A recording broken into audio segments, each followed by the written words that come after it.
안녕하십니까. 오늘도 부처님 말씀 들으시는 모든 분들 일체 고난과 역경에서 벗어나 평안하시고 건강하시길 기원합니다. 오늘 부처님 말씀 뿌린 대로 거둔다라는 제목으로 강경 시작하겠습니다. 부처님께서 나란다에 있는 빠와리가의 망고동산에 계실 때였다. 이 나란다라는 지역은 나란다 대학으로도 유명한 지역이죠.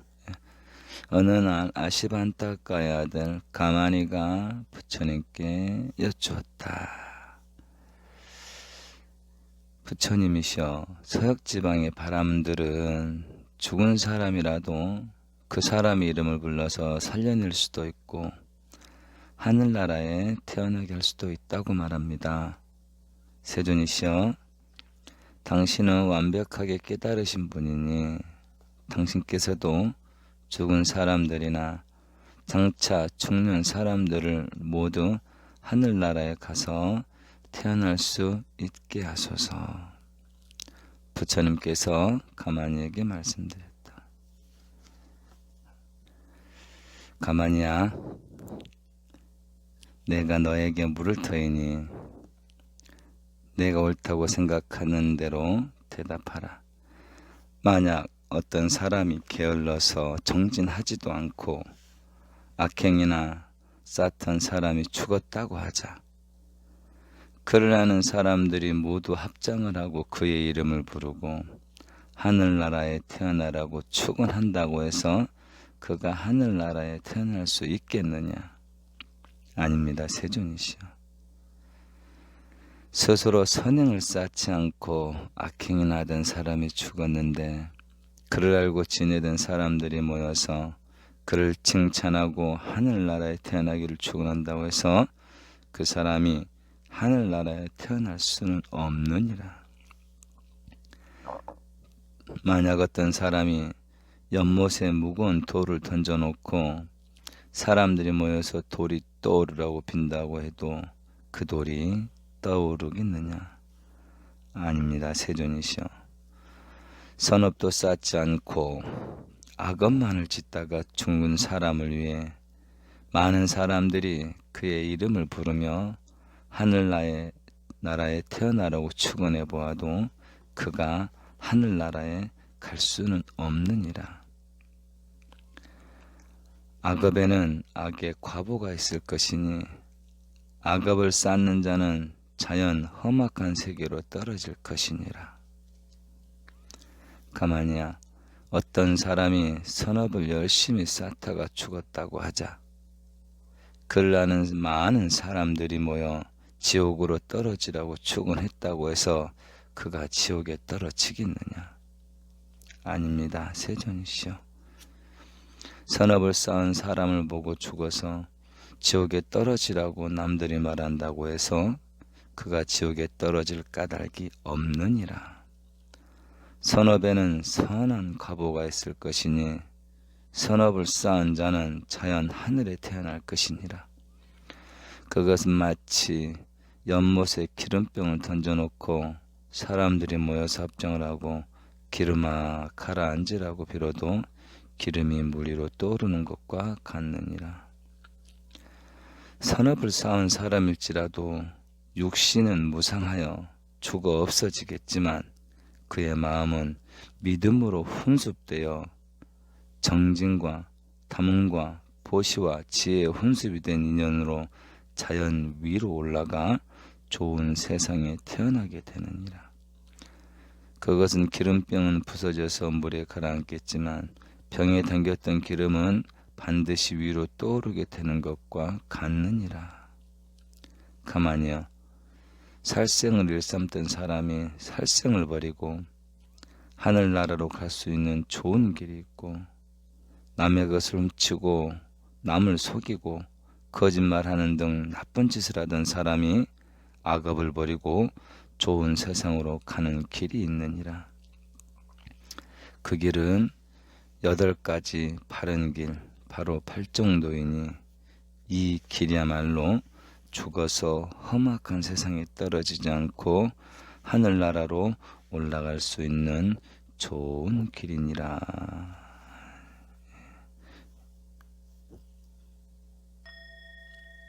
우리 수행의 정도죠. 수행의 목적이고, 우리가 어떻게 해야지 우리가 원하는 세상을 현실로 만들 수 있는지, 또 수행자의 궁극적인 목적지인 해탈열반에 자려갈 수 있는지 가장 중요한 지름길은 팔정도에 있다. 팔정도가 무엇일까요? 사전적인 의미가 궁금하신 분들은 유튜브를 통해서 찾아보셔도 되는데요. 팔정도에서는 단연코 딱 한 가지만을 말합니다. 그게 무엇인지 다 아시죠? 팔정도는 단 하나에서 시작됩니다. 확신. 이 길 위에 해탈열반의 길이 있다는 확신. 그 길이 어떤 길? 사성제와 12연기. 그 안에 모든 게 다 있다는 확신을 갖고 늘 사성제 12연기를 터득하기 위해서 애쓰고 수행에 전념하는 길. 그럼 어떻게 사는 길이 사성제와 12연기를 그대로 훈습하고 터득하는 길인가? 나라는 망상에서 벗어나는 거다. 그럼 나라는 망상에서 벗어나야 되는데 어떻게 해야지 나라는 망상에서 벗어날 수 있을 것인가? 그래, 맞다. 나의 모든 행복은 내 주변 사람들의 눈 안에 있구나. 늘 주변 사람들을 살피는 그 길에서 헛된 나라고 착각했던 그런 오치원의 망상을 내려놔야 되겠구나. 이런 식으로 접근해 볼 수 있겠습니다. 이런 정확한 개념이 없이 사전적으로 팔정도 들으면요, 무슨 말인지 모르고 머리만 더 복잡해질 겁니다. 확실한 부처님의 핵심 가르침, 직심을 보고 우리가 사전적으로 접근했을 때 그걸 충분히 우리가 소화할 수 있게 되는 겁니다. 그 다음 제목, 뿌린 자가 거둔다. 이런 제목이 있는데요. 한번 읽어볼게요. 부처님께서 사와띠 기원정사에 계실 때였다. 어느 날 비구들이 모여 대화다따에 대하여 논의하고 있었다. 대화다따 아시죠? 부처님 사촌 동생으로서 부처님의 등을 돌려서 많은 반란을 도만. 참고로 부처님 그 8명의 형제의 그 사촌 동생들이 있는데 그 중에 가장 유명한 게 안한존자죠. 부처님의 시봉제자. 그 다음에 안한존자가 좋은 쪽으로 유명하다면 나쁜 쪽으로 이 대화다따인데요. 참고로 아이러니하게도 안한과 대화다따는 한 형제입니다. 계속 읽겠습니다. 여러분, 저 대화다따는 사납고 난폭하며 포악하기도 하다. 그는 부처님을 해치려는 기락에 몰두하고 있다. 부처님을 향해 돌을 굴렸는가 하면 술에 취한 코끼리를 풀어놓기도 했다. 그는 부처님에 대해 연민심도 없고 도와드리려는 마음이란 눈꽃만큼도 가지고 있지 않는 나쁜 놈이다. 부처님께서는 비구들의 말을 들으시고 말씀하셨다. 너희들은 훗날에 뉘우치고 후회할 나쁜 짓을 하지 말도록 하라.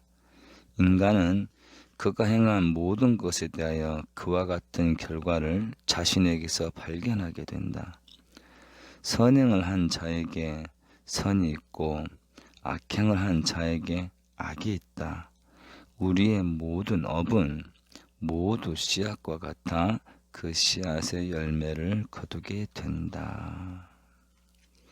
늘 강조했듯이 부처의 행을 하면 부처가 됐고 중생의 행을 하면 중생이다 라는 말이 있죠. 발심수행장에 보면 난행을 능행하면 존중 여불이란 말이 또 있긴 합니다. 그 다음 인과응보편 잠깐 또 읽어볼게요. 아주 짧은 구절인데 앞에 읽었던 것은 중암경 제12장 천사경품에 나와 있는 대목이었고요. 이번에 읽을 인광보는 중암경 제3장의 업상응품에 나와 있는 구절입니다. 부처님께서 기원정사에 계실 때 제자들에게 말씀하셨다. 사람은 자기가 지은 업을 따라서 그 대가를 받는다. 계행을 청정하게 하지 않으면 괴로움을 벗어날 수 없으나 계행을 청정하게 하는 사람은 괴로움을 벗어날 수 있다. 어떤 사람이 악행을 쌓으면 반드시 고통스러운 지옥의 과보를 받는다. 사람의 몸을 조심하지 않고 계를 지키지 않으며 마음을 닦지 않고 지혜를 닦지 않아서 악한 과보를 받게 되는 것은 마치 적은 물에 많은 소금을 넣어서 물을 먹지 못하게 되는 것과 같느니라. 오늘 짧은 구절들이라서 한 품 더 읽어보겠습니다. 자신의 통솔자. 부처님께서 사와띠 기원정사에 계실 때 말씀하셨다. 비구들아, 양심과 세상과 법, 이 세 가지는 자기를 통솔하는 힘이다. 비구가 세속을 떠나 가사를 입고 고독하게 사는 것은 편안하게 먹고 살자는 것도 아니요, 이 다음 생에 좋은 세상에서 태어나고자 하는 것도 아니니라. 지금 이 생에서 고통의 실상을 꿰뚫어 보고 그것을 해결하고자 하는 것임을 알아야 한다. 여기서 중요한 것은 공부하는 사람은 무엇을 바라는 마음으로 접근해서는 안 된다라는 아주 중요한 법이 묻어 있습니다. 그게 가장 중요한 것 같습니다. 지금 잘 먹고 잘 살자는 것도 아니고 다음 생에 좋은 것을 누리는 것도 아닙니다. 자칫 잘못하면, 물론 스님도 강경 끝날 때마다 오늘도 선업 증장되는 복지는 하루 되십시오 하는 것은 말 그대로 선업 증장하고 복을 짓자의 거지, 그 뒤에 뭔가를 그런 거는 의도는 없습니다. 자신의 죄를 숨길 만한 곳은 세상 어디에도 없다. 너 자신의 잘잘못은 너 자신의 양심이 알고 있다. 자신의 악행을 아무도 모르기를 바라며 숨기고 싶다고 생각하지만 너 자신의 양심이 꾸짖을 것이다. 열애나 신들 역시 삐뚤어진 마음을 가진 어리석은 자들을 본다. 그래서 양심을 스승으로 삼고 있는 자는 조심스럽게 처신하게 되고, 세상을 스승으로 여기는 사람은 빈틈없이 처신하게 되며, 법을 스승으로 삼는 자는 명상을 한다. 법답게 사는 사람은 스스로 게으르지 않도록 경책하고 진리를 찾으려는 긴장을 늦추지 않고 정진에 의해 태어남의 끝에 이른다. 내적 통찰이 냉철하면 어떤 일이 있어도 욕망과 사견으로 청정한 마음을 물들이지 못하게 된다. 마지막 구절 개성으로 한번 읽고 오늘 부처님 말씀편 마무리하겠습니다. 양심을 스승으로 삼고 있는 자는 조심스럽게 처신하게 되고, 세상을 스승으로 여기는 사람은 빈틈없이 처신하게 되며, 법을 스승으로 삼는 자는 명상한다. 법답게 사는 사람은 스스로 게으르지 않도록 경책하고 진리를 찾으려는 긴장을 늦추질 않고 정진에 의해 태어남의 끝에 이른다. 내적 통찰이 냉철하면 어떤 일이 있어도 욕망과 사견으로 청정한 마음을 물들이지 못하게 되느니라. 나무아미 타하불.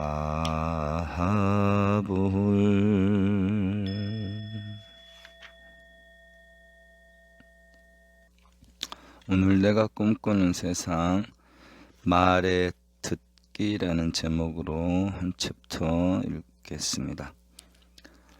법은 있는 그대로의 진실입니다. 법을 배우는 자는 자기 견해는 접어두고 있는 그대로 들어가야 합니다. 법을 들을 때 자기 견해에 비추어서 들으면 법이 가진 진실을 알지 못합니다. 법은 와서 보라고 드러내고 있습니다. 그럼에도 있는 법을 알 수 없는 것은 자기 견해가 눈을 가렸기 때문입니다.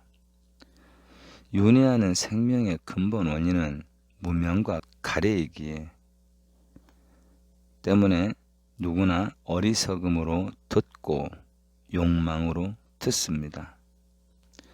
이러한 장벽을 부수려면 선입관을 가지고 대상과 접촉하지 말아야 합니다. 수행자가 남의 말을 듣는 것은 자기 견해를 주장하려는 것이 아닙니다. 무엇이 진실인지 알려고 듣습니다. 있는 그대로 듣고 말하고 실천하는 것이 바로 윗바사나 수행입니다. 있는 그대로 듣고 말하고 실천하는 것이 윗바사나 수행입니다. 오늘도 이와 같이 마음을 스스로 잡고 남과 나를 위한 복된 하루가 되시길 기원하겠습니다. 오늘도 건강하시고 행복한 하루 되십시오.